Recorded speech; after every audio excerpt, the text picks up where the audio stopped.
just give me a sign. So I was born in Hamilton. Yeah, yeah. And pretty much I was born into chaos. There was a lot of violence, abuse, addiction, and growing up really wasn't that nice. In saying that, I know that God was with me back then, and it's really weird because I remember praying to God and asking for the violence and stuff to stop, but I don't remember how I knew that praying was something I could do. So, yeah, baffled. So from Hamilton we moved to the West Coast, and things were still pretty chaotic. About 12, I think I found a youth group in Westport, and I met a lady who really gave me my first look at what being a Christian is about, and showing unconditional love and support and things like that.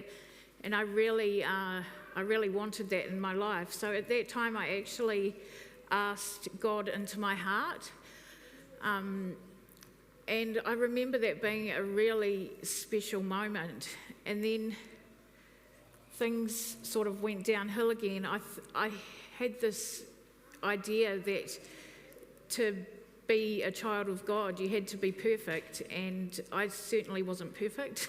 And that sort of led me on a path well away from God, and I thought at that moment God had left. And so from there, really, life took some crazy turns for me. I discovered drugs, I discovered men, I discovered all those things that weren't good for me but helped me to really mask the pain and stuff that was going on for me in my life.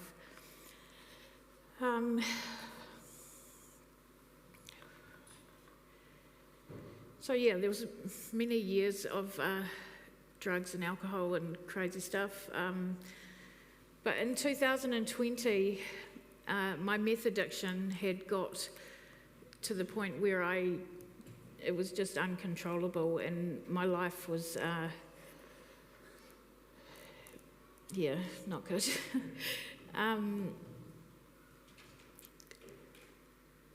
After another relationship breakdown and people finding out about my meth addiction, my children got taken from me. That was my rock bottom, really. And I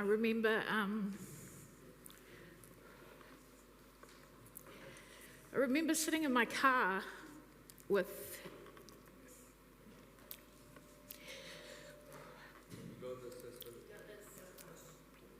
a bottle of medication, thinking that this was it. I couldn't live without my children. I'd failed everybody, and that was it. But then somehow, and it had to have been God, I realised that I could get out of this. I didn't need to not be here. And from that day, I started putting in place things to do to help myself and to help me get my children back. I went into the bridge rehab in 2021, and when we are at the bridge, you are able to attend church services, and the first one I went to, the very first one, I felt God, and I cried and I cried and I cried. I just was amazed that he was there, and yeah, man, it was amazing. And I remember saying to John, something's happening, John. And he's like, what do you mean? I'm like, I feel God. I feel God. I haven't felt God. And he's like, just let it happen. And yeah, that was the start of my journey with God again. And God has been performing miracles in my life. God has helped me stay clean from meth. Yes, I have fallen at times, but he's helped me get back up and know that I'm worthy of being loved, and I'm strong, and yeah, God's amazing. Yes, he is.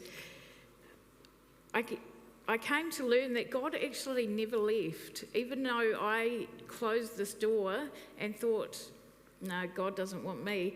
He was always there. There was moments where I should have been dead. There was moments where things just could only have been him stepping in, and yeah, it's just amazing. So yeah, I came into recovery and I got my children back, and I thank God every single day for that. You know, through the court process of things, I had lawyers and judges saying to me, this never happens. When people lose their children, they generally just go deeper into their addictions, and as much as they say they want their children back, they don't do anything to make that happen. And one of them asked me, like, how are you doing so well? And number one, I said to them, I have a group called Avodah who are full of people who support each other in recovery.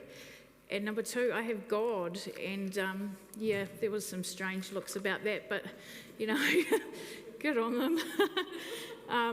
Yeah, but really, I've been trying to think about what God wants me to say to people, and I just know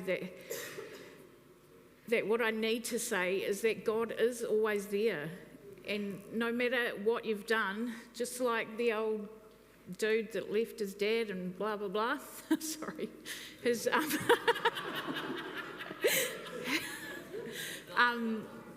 God, yeah, he's always there, and he's always got open arms, and he loves you all. And if there is a time where you think you can't go on and you can't live or whatever, please just reach out to him. He will save you, and he has saved you through his son. Yeah, I think I'm going to leave it there, but thanks for listening.